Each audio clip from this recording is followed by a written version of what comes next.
અન્ય સંજોગોમાં, કારણ કે આપણને એવું લાગે છે કે ઠીક છે, હવે એમાં શું છે, એને હું દેખાડો અને એને બધું ખબર જ છે. સો એફ ઇઝ ફોર ફોરગિવન્સ. આ ક્ષમા છે ને એ પરિવારને બાંધનારી સૌથી મોટી દોરી છે. બધા સરખા ન જ હોય. 5 આંગળીઓ સરખી નથી. 5 આંગળીઓ વચ્ચે વિવાદ થયો અને 5 આંગળીઓ એકબીજાને કહ્યું તો પહેલી કહે છે કે મારા વિના શું થાય, હું ચીંધવાના કામમાં આવું.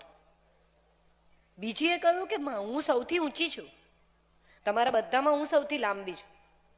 ત્રીજીએ કહ્યું કે હું તો દેવની પૂજામાં કામ લાગુ. ચોથીએ કહ્યું કે મારા ઉપર ભગવાને ગોવર્ધન ઉચકેલું.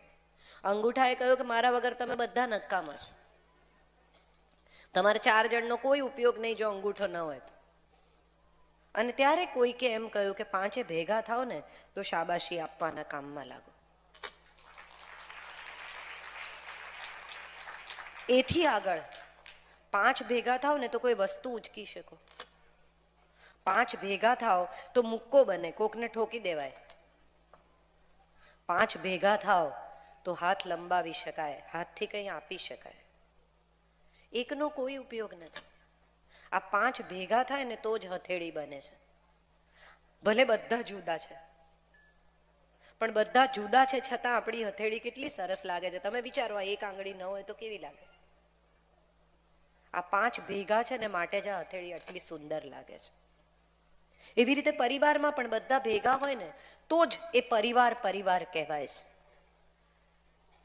માફ કરતા શીખીએ સૌથી પહેલા, અને આપણા સંતાનોને પણ માફ કરતા શીખવીએ. મોટા ભાગની મમ્મીઓને મેં જોઈ છે કે સંતાનોની હાજરીમાં દાદી વિશે, કાકી વિશે, ફોઈ વિશે ચર્ચા કરે છે. ન કરો. હમણાં કહ્યું ને કે સ્પષ્ટ વક્તા છે, હું બધાને સાચે કહું છું આ વાત. ન કરો તમારા સંતાનની હાજરીમાં. તમારે માટે સાસુ હશે, તમારા સંતાન માટે દાદી છે. આ કદી નહીં ભૂલતા. તમને ભલે સાસુ લાગે, તમારા સંતાન માટે તો એ ગ્રેન્ડમધર છે, વાલી છે, ખૂબ વાલી છે.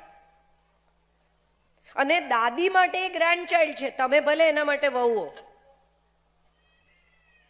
સો ફોર ધેમ એમની રિલેશનશિપ જુદી છે ને તમારી રિલેશનશિપ જુદી છે, એને મિક્સ નહીં કરો.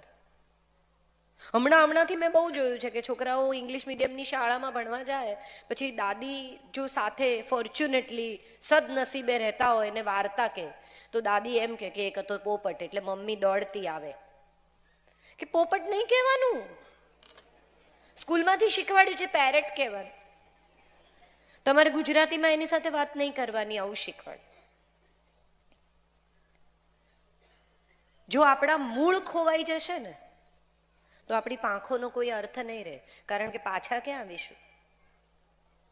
આપણી ભાષા, આપણા સંસ્કાર, આપણી સંસ્કૃતિ એ ગ્રેન્ડ પેરેન્ટ્સ દ્વારા જ બાળકો સુધી આવશે.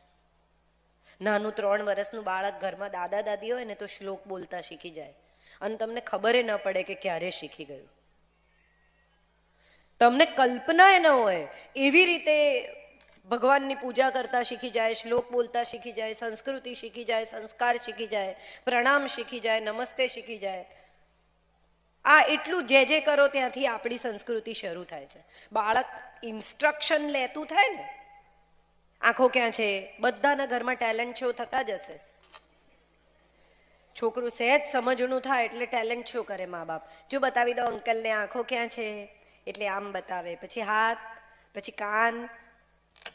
એ પછીનું પહેલું સ્ટેજ છે ને જે કરો આવે. એ જે શું છે, કોણ શીખવે છે? Grand parents. અંકલને ગુડ મોર્નિંગ કરો ના, જે કરો. જે આપણી સંસ્કૃતિ છે. અંગ્રેજી તો શીખી જ જશે, મોટા થશે ને એટલે શીખવું પડશે, કારણ કે ઇન્ટરનેશનલ ભાષા છે, શીખી જશે.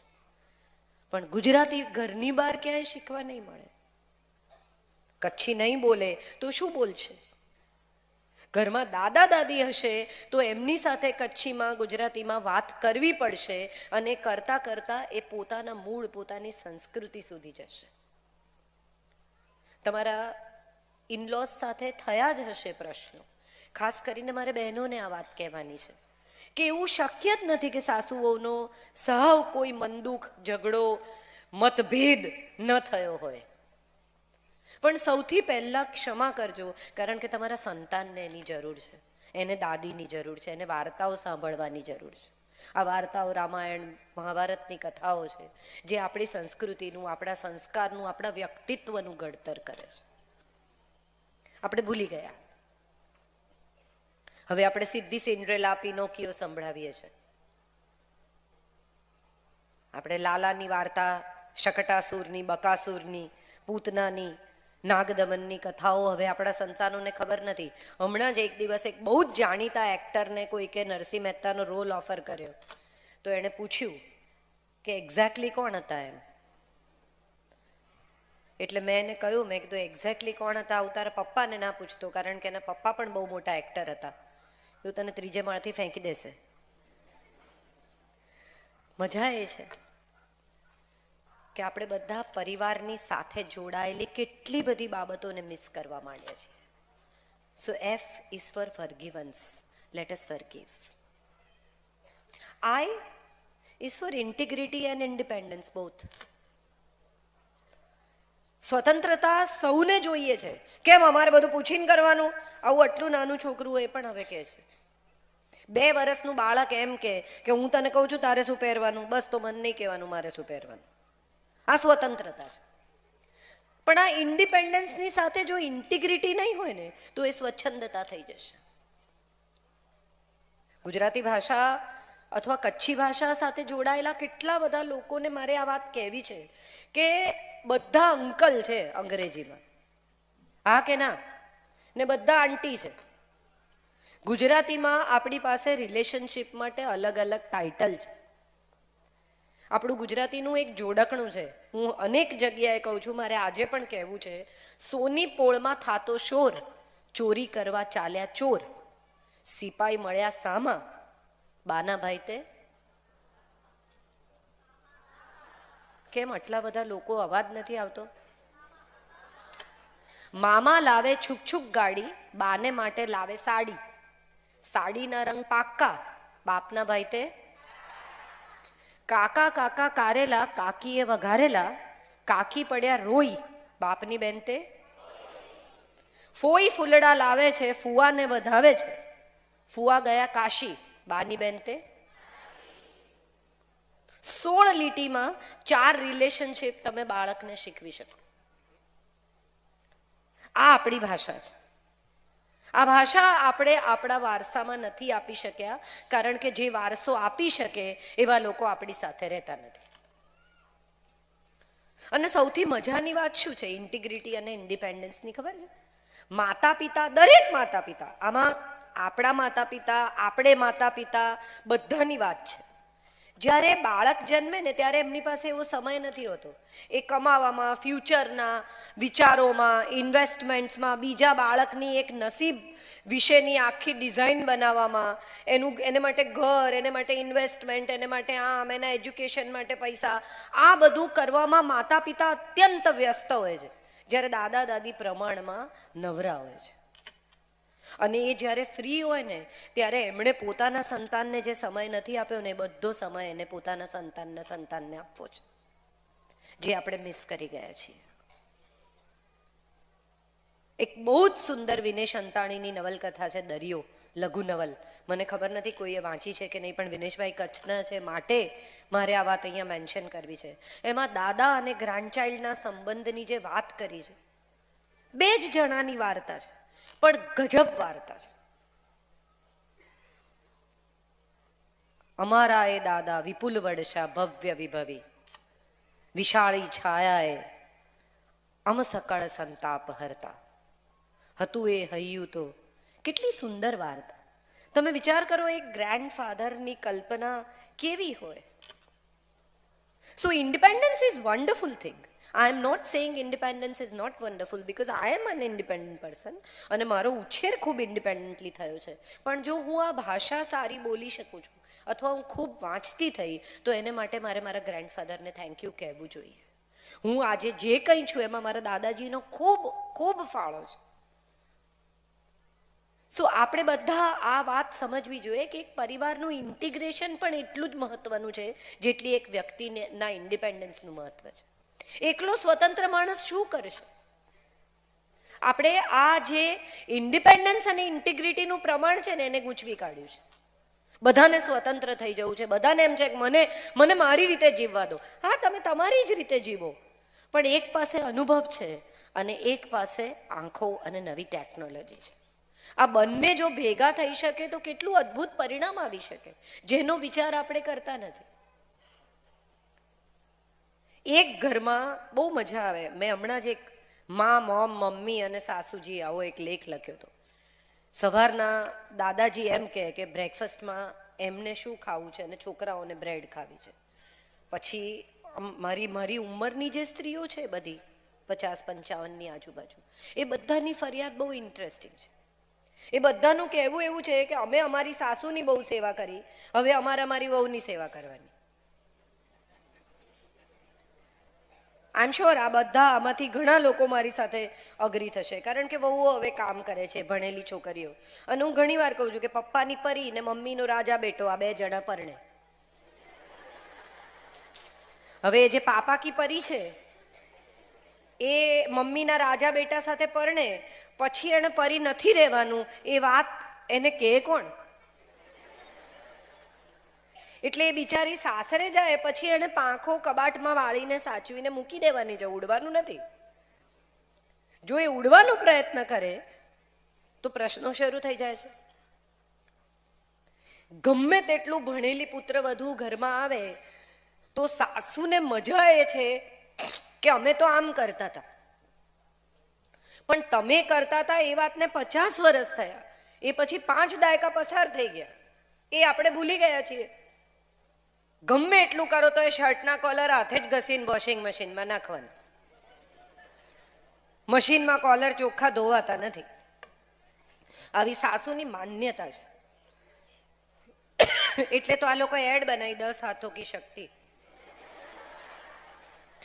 કે હાથ છે ભાઈ, આમાં હાથથી થાય છે. અહીંયા પાણી છે, ડો વરી. શિલ્પાબેન બહુ કેરિંગ છે. તો આઈ છે એ ફોર ઇન્ટિગ્રિટી અને ઇન્ડિપેન્ડન્સ બંને માટે છે. મારે જે એ વિશે વાત કરવી છે એની પહેલા મેં આઈ માટે એટલા માટે વાત કરી કે આપણે બધા જ્યારે આઈ લવ યુ કહીએ છીએ ત્યારે આઈ પહેલા આવે છે, યુ છેલ્લે આવે છે. I love my family, I capital, I love my family. હું, મારી વાત એ છે ને એ એક્સેપ્ટન્સનો છે. જો સ્વીકારશો ને તો જ ઇન્ટિગ્રિટી આવશે. બધા જુદા છે, મેં કહ્યું ને 5 આંગળી જુદી છે. કરોડો લોકો, 8 અબજ લોકો આ દેશમાં છે, આ દુનિયામાં છે. 8 અબજ લોકોની ફિંગરપ્રિન્ટ્સ અલગ છે. એનો અર્થ શું થયો? કે 8 અબજના મગજ અલગ છે. કોકને લાલ ગમે છે, કોકને ભૂરો ગમે છે, કોકને લીલો ગમે છે, કોક કે મને તો તીખું ભાવે જ નહીં, કોક કે હું તો તીખા વગર ખાઈ ના શકું, કોક ઉપરથી મીઠું લે, કોઈ કે ઉપરથી મીઠું ખવાય જ નહીં, કોઈ કે 10 લીટર પાણી પીવું જોઈએ, કોઈ કે કિડનીને એટલું બધું કામ કરાવાય જ નહીં. અને એમાં સૌથી વધારે મજા કોવિડમાં આવેલી. હમણાં જ મને કોઈ કંઈક જોક બહુ સરસ મોકલ્યો છે કે મેં આમ કરી લીધું, સૂંઠનો ઉકાળો પી લીધો, ફલાણું કરી લીધું, આમ કરી લીધું, થાળી વાડકા વગાડી લીધા, દીવો કરી લીધો, મેં મારું બધું ટેસ્ટ કરાવી લીધા, બધું કરી લીધું, હવે મારે શું કરવું જોઈએ? આવું એક જણે ડૉક્ટરને SMS કર્યો. એટલે ડૉક્ટરે એને કહ્યું કે હવે તું અમર થઈ ગયો, તને કોઈક નાભીમાં તીર મારે તો જ તું મરીશ.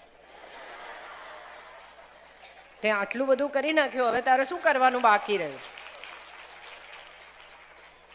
મજા એ છે કે કોવિડના ટાઈમમાં બધા જ્ઞાની થઈ ગયેલા, દરેકને અંદરથી અંતર્જ્ઞાન થયું.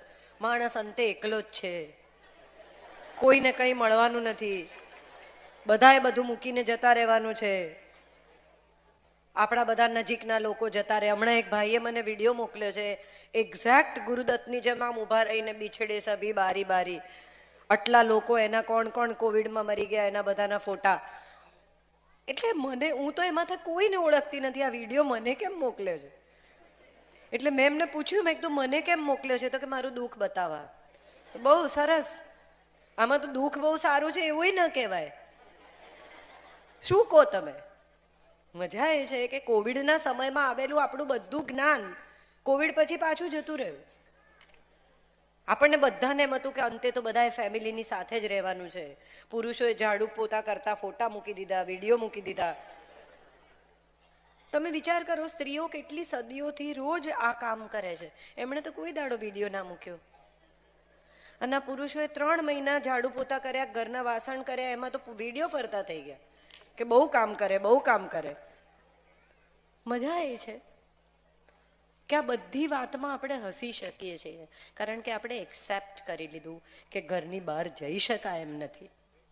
ઘરમાં 2 કે 4 કે 5 જ લોકો છે, અને હવે મદદ નહીં કરીએ તો મેળ નહીં પડે, સમય પણ પસાર નહીં થાય. બેઠા બેઠા કરશો શું? ચલો કંઈ નહીં, એના કરતાં ઝાડુ પોતા કરી નાખીએ, એ વિચારે પણ ઘણાએ કર્યા હશે. મજા એ છે કે આ એક્સેપ્ટન્સ કોવિડના ટાઈમમાં કેવું આવી ગયું. એટલે સમય ખરાબ હોય, પરિસ્થિતિ ગૂંચવાય, પ્રશ્નો આવે, ત્યારે આપણે બધા ભેગા થઈ જઈએ, ત્યારે આપણું જ્ઞાન જાગી જાય છે, ત્યારે આપણને બધી સમજણ આવી જાય છે, ત્યારે આપણે બહુ જ બુદ્ધિશાળી બની જઈએ છીએ, ત્યારે આપણને અંતર જ્ઞાન થાય છે, ફિલોસોફિકલ થઈ જઈએ છીએ. અને જેવી પેલી પરિસ્થિતિ કે મુસીબત જતી રહે એટલે આપણે હતા ત્યાંના ત્યાં. એક્સેપ્ટન્સ પરિસ્થિતિનું, માણસનું અને આપણું પોતાનું, આ 3 બહુ જ જુદા લેવલ પર છે. આ 3 લેયર છે. પહેલા તમે સ્વીકારી લો મારામાં શું પ્રોબ્લેમ છે. મને એક ભાઈએ હમણાં વચ્ચે એકવાર પૂછેલું કે કોઈ કહે નહીં તમે ગુસ્સે થતા હશો, એટલે મેં કીધું 24 કલાક મારી સાથે રહો તો હું કેટલી વાર ગુસ્સે થાઉં છું એ તમને બતાવું. યસ, આઈ એમ શોર્ટ ટેમ્પર, સ્વીકારી લો. તમારી નબળાઈ તમે સ્વીકારશો તો તમે સુધારી શકશો. મારી નબળાઈ છે, હા હું શોર્ટ ટેમ્પર છું, આ મારી નબળાઈ છે, તો મારે પહેલા હું તો સ્વીકારું, પછી તમને કહું. Acceptance at my own level, acceptance at your level. તમે આવા જ છો. સંજય સાથે મારે પિક્ચર જોવા જવાનું હોય તો એવું નક્કી જ હોય કે જો 6 વાગ્યાનો શો હોય તો હું એને એમ કહું 4 વાગ્યાનો શો છે, તો અમે માંડ 6 વાગે ટાઇટલ ચાલતા હોય ત્યારે પહોંચીએ. કેમ કે એક તો એ મારી સાથે પરણે આવે, બીજા એના પોતાના ઇશ્યુઝ હોય, બધા સલટાવીને આવે. હવે આ વસ્તુ વિશે લગ્નના 30 વર્ષે મારે ફરિયાદ કરવી છે કે એવું નક્કી કરી લેવું છે કે આવો જ છે, પિક્ચર આપણે એકલા જ જોવાનું, એની જોડ નહીં જવાનું. આ આપણે નક્કી કરી લેવાનું. દર વખતે એક જ વિષય પર કેટલી વાર ઝઘડીએ. પતિ પત્ની બહુ જ આ જોક બહુ ચાલે છે કે પત્નીના આગલા દિવસે કહી દેવાનું તૈયાર થઈ જજે તો કાલે લગ્નમાં જવાય. આવો જોક બધા બહુ ચલાવે છે, પણ ખરેખર તમને કહું કે પત્ની કેટલું બધું પતાવીને પછી જતી હોય છે. એને તૈયાર થતા વાર લાગે છે, કારણ કે ઘરમાં જો મમ્મી પપ્પા હોય તો એની રસોઈ કરવાની, ઘર બંધ કરવાનું, દૂધ ગરમ કરવાનું, દૂધ ફ્રીજમાં મૂકવાનું, બારણા બંધ કરવાના, બારીઓ બંધ કરવાની, બિલાડી દૂધ ના પી જાય એની વ્યવસ્થા કરવાની, આવતીકાલની થેલી લટકાવવાની, આ બધું કરીને નીકળે છે. એ માત્ર તૈયાર થવામાં વાર નથી લગાડતી, એ ઘરની જવાબદારીઓ પૂરી કરવામાં વાર લગાડે છે. એ વાત આપણે ભૂલી ગયા છીએ અને એની જોક બનાવી દીધી છે કે પત્ની બહુ વારે તૈયાર થાય. પતિ ઓફિસથી આવ્યો હોય ત્યારે એનો સૂટ પ્રેસ કરીને રાખ્યો છે એમણે તો અંદર જઈને મોઢું ધોઈને સૂટ પહેરી લેવાનો છે, એ સિવાય કંઈ ખાસ કરવાનું છે નહીં. આને તો બધાનું પતાવીને નીકળવાનું છે, માટે એને વાર લાગે છે. એ વાતનું એક્સેપ્ટન્સ આપણે કરવું જોઈએ. એક સ્ત્રીને કેટલું બધું યાદ રહે છે એવું કોઈ દિવસ કોઈએ વિચાર્યું છે કે કોણ શું ખાશે, શું નહીં ખાય? અને નાની વસ્તુ, ફોન કોઈનો આવ્યો તો ને કહેવાનું જો એ ભૂલી જાય તો એ વિશે કેટલો મોટો ઇશ્યુ થઈ જાય. બધું ભૂલી જાય છે, લિપસ્ટિક લગાડવાનું ભૂલાય છે. ત્યારે એક વાર એવો સવાલ થાય કે આવું આપણે જેને કહીએ છે એ ગૃહિણી છે. આખું ગૃહ જેનું ઋણી છે ને એ ગૃહિણી છે સાહેબ. આપણે સમયસર ભોજન કરી શકીએ છીએ ને એની પાછળ એક એવી સ્ત્રી છે કે જે પોતાનો આખો દિવસ જો નોકરી કરતી હોય તો જોબ સાથે આ કામ કરે છે. Let's be thankful and accept somebody who's contributing in our lives. આ સંતાનોને પણ કહેવાનું છે. જ્યારે વિદ્યાર્થીઓ છે ત્યારે મારે વિદ્યાર્થીઓને પણ કહેવું છે કે તમારી મમ્મી કેટલું બધું કરે છે. જે ડિગ્રી તમને મળી છે, આજે યશ 4 ધોરણ એક સાથે ભણી શક્યો, એમાં માત્ર યશ જવાબદાર નથી. એની પાછળ એની મમ્મીએ, એના પપ્પાએ કંઈક તો કોન્ટ્રીબ્યુટ કર્યું જ હશે. અને કોન્ટ્રીબ્યુશનનું એક્સેપ્ટન્સ બહુ ઇમ્પોર્ટન્ટ છે, જે આપણે નથી કરતા. પત્નીને શું થેન્ક યુ કહેવાનું, પતિને શું થેન્ક યુ કહેવાનું? 4 સ્ત્રીઓ એક લેગિંગ લેવા જાય બપોરે, હા કે ના? કે એક જણને એક લેગિંગ મેચિંગ લેવાનું હોય, 4 સ્ત્રીઓ લેવા જાય કે ચલો હું આવું, વિન્ડો શોપિંગ કરતી આવીશ, સેલ છે ચલો, મારે કંઈ લેવું નથી, હું તો એમ જ આવું છું.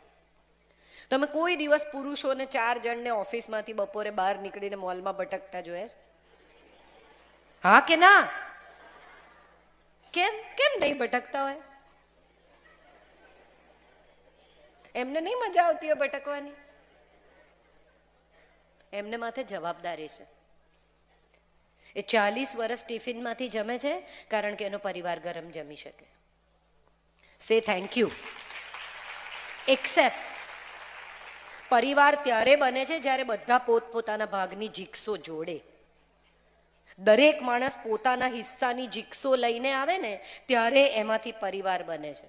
એક જ માણસ બેસીને આનું પેઇન્ટિંગ નથી કરી શકતો. પત્ની જ્યારે પોતાની વાત કહેતી હોય કે જીરુના ભાવ બહુ વધી ગયા છે ને જુઓ ને યાર શાક કેટલું, આ બધું મને ના કહીશ યાર ભાઈ, હું કંટાળ્યો છું સવારથી. એ નહીં કંટાળી હોય, એને નહીં થાક લાગતો હોય. 10 મિનિટ કોઈની વાત સાંભળી લેવામાં આપણું શું જાય છે? પણ આપણે નથી સાંભળતા કારણ કે આપણે થાકેલા છીએ. આપણને બીજાના થાકની કલ્પના જ નથી આવતી કારણ કે આપણે આપણા જ વિશે વિચારી શકીએ છીએ. માટે મેં કહ્યું એક્સેપ્ટન્સ, ઇન્ટિગ્રિટી અને ઇન્ડિપેન્ડન્સ એટલા માટે હું પહેલા લઈ આવી. FA is acceptance, M is four maturity. દરેક માણસે પોતપોતાની મેચ્યોરિટી સાથે પરિવારમાં જીવવાનું છે. આપણે બધા એવું માનીને ચાલીએ છીએ કે મારે કંઈ નથી કરવાનું. એકચ્યુઅલી મેચ્યોરિટી અનિવાર્ય છે અને મ્યુચ્યુઅલ અન્ડરસ્ટેન્ડિંગ એટલું જ અનિવાર્ય છે. એક જણ સમજે ને બધા એની પાસેથી સમજણની અપેક્ષા રાખે ને તો એક દિવસ એના કુકરની સીટી એવી વાગે કે બધાને એમ થાય કે આવી વાતમાં ચીડાય છે, આમાં ક્યાં, પણ આ તો કેટલા દિવસથી ચાલ્યું આવે છે. તું તો સમજુ છે, તું તો સમજુ છે. 2 ભાઈ બહેન હોય ને 1 જ વર્ષનો ફેર હોય, પણ આપણે મોટા બાળકને કયા કરીએ તું તો મોટો છે ને. મોટો ક્યાં બિચારો, 1 જ વર્ષ મોટો છે. એવો કયો મોટો છે? બેટા તું તો મોટો છે ને. અને એમાં દીકરીને પણ, બેટા તું તો દીકરી છે ને, ભાઈને આપી દે. ભાઈનું આમ, ભાઈનું આમ. કેમ? ભાઈ કોણ છે ને દીકરી કોણ છે? Let's not do that.